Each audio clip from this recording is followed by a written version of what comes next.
The Trainhopper's Journey. The moon hung high in the sky, casting a pale light over the sprawling, desolate stretch of railway tracks that seemed to stretch on forever. The night was thick with mist, and the air was chilled, carrying the sound of distant trains and the soft rustling of leaves. In the breeze, I stood at the edge of the tracks, my feet pressing against the cold, gravel-strewn earth, the rhythmic sound of the trains drawing me into a strange trance. I had been here before. In my dreams. The same tracks, the same eerie silence, the same sense of anticipation that twisted in my gut. But tonight was different. The sense of unease that normally accompanied these dreams had vanished, replaced by an overwhelming curiosity. It was as if something was calling to me, urging me to move, to take that first step. In the distance, the sound of a train grew louder. Its headlights pierced the darkness, illuminating the tracks ahead like a beacon. As the train neared, I saw a figure standing on the tracks, watching me. He was tall, his silhouette dark against the glow of the train. His clothes were worn, threadbare in places, and his posture suggested a man who had seen too much of the world's harshness. He stepped forward, and in the dim light, I could see his face. It was a striking face, sharp features, with deep-set eyes that seemed to hold 1,000 secrets. His skin was pale, almost ghostly, and his hair was dark and unkempt.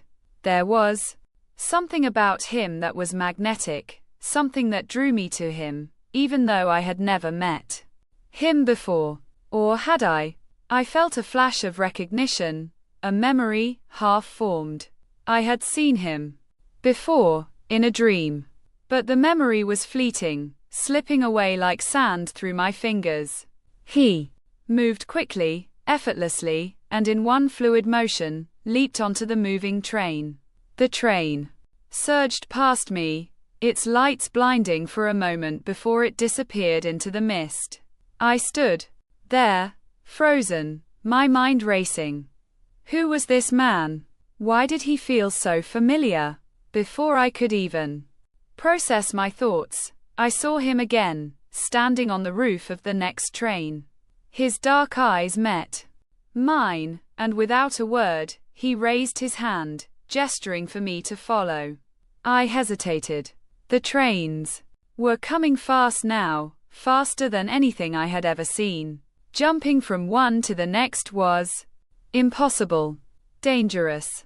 Yet, I couldn't shake the pull of his presence. Something deep within me urged me to follow. With a sudden burst of adrenaline, I ran towards the nearest train, leaping onto it just as it passed. My heart pounded in my chest, my hands gripping the cold metal of the train as I pulled myself up onto the roof.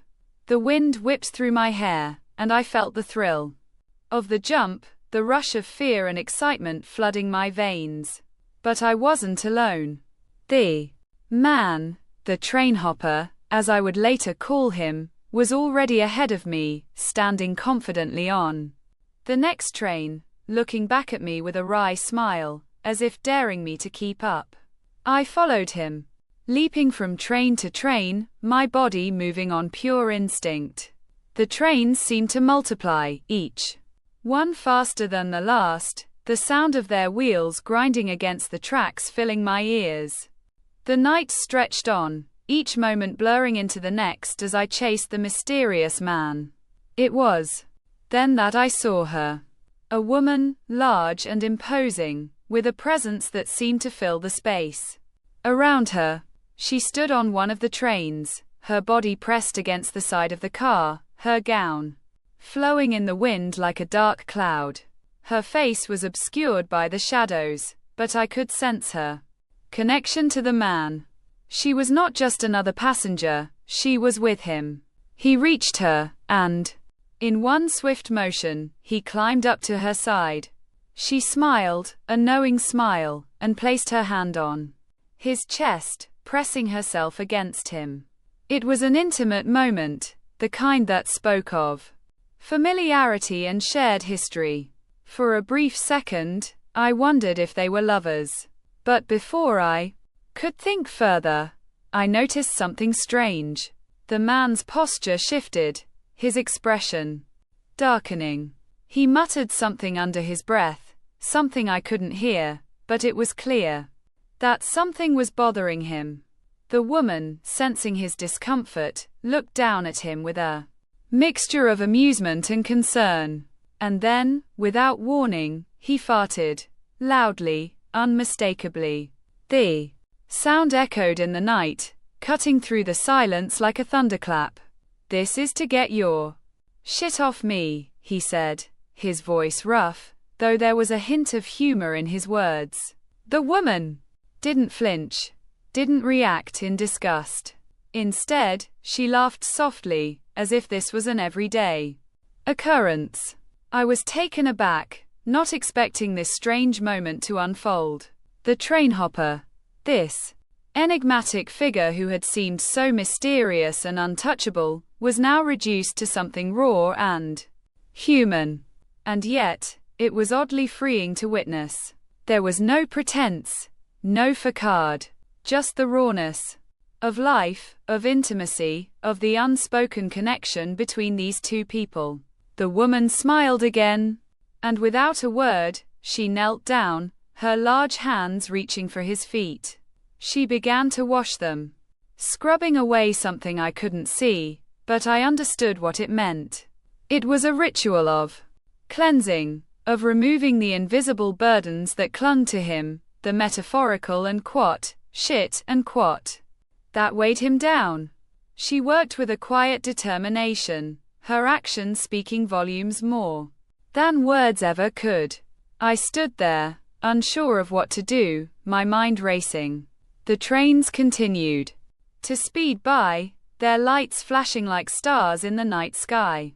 But in that moment, it felt as though time had stopped, as though everything had narrowed down to just the three of us, the man, the woman, and me. The world outside seemed distant, unreachable, as if it no longer mattered. When she finished washing his feet, she looked up at him, her expression soft. He didn't say anything, but the way he looked at her said it all. There was a bond between them, a shared history, a connection that went beyond words. The Trainhopper turned to me then, his dark eyes locking with mine. "You think it's easy?" he asked, his voice rough but sincere. "This life, it's not just about jumping. It's about getting rid of everything that weighs you down. Even the things you can't see. You can't carry that shit with you." His words struck me like a bolt of lightning. It wasn't just about jumping from train to train, about living on the edge, about the thrill of danger. It was about letting go, about shedding the things that held you back, about cleansing yourself of everything that clung to you like invisible chains. I paused, my mind turning over his words. And then, for the first time, I spoke up. "There's a place underwater," I began, unsure if he'd understand, but needing to say it out loud. "Where you can go, where the world falls away.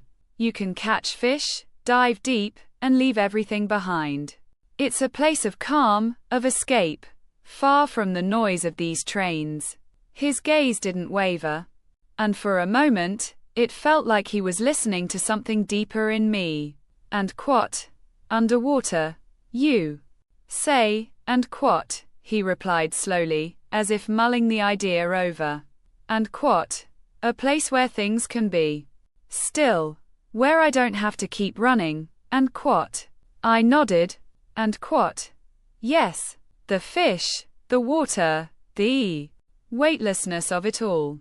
No tracks, no trains, and He tilted his head, then smiled faintly, a glimmer of something understanding in his eyes. Without a word, he stepped towards me, his silhouette framed by the light of the oncoming train. "And I'll go with you, and he said, his Voice quieter now, softer than before. And so, we leaped together, leaving the world of the trains behind, jumping into the unknown, into the depth where the noise of the world couldn't reach us. The moment felt eternal, the rush of air and water mixing as we dove deeper into the unknown. I woke up with a start, my heart pounding, my body drenched in sweat. The images of the trains, the man, the woman, the underwater escape, all lingered in my mind, like fragments of a dream that refused to be forgotten. Was it just a dream? Or had it been something more? The line between reality and dream seemed blurred now, as if the two worlds had merged into one.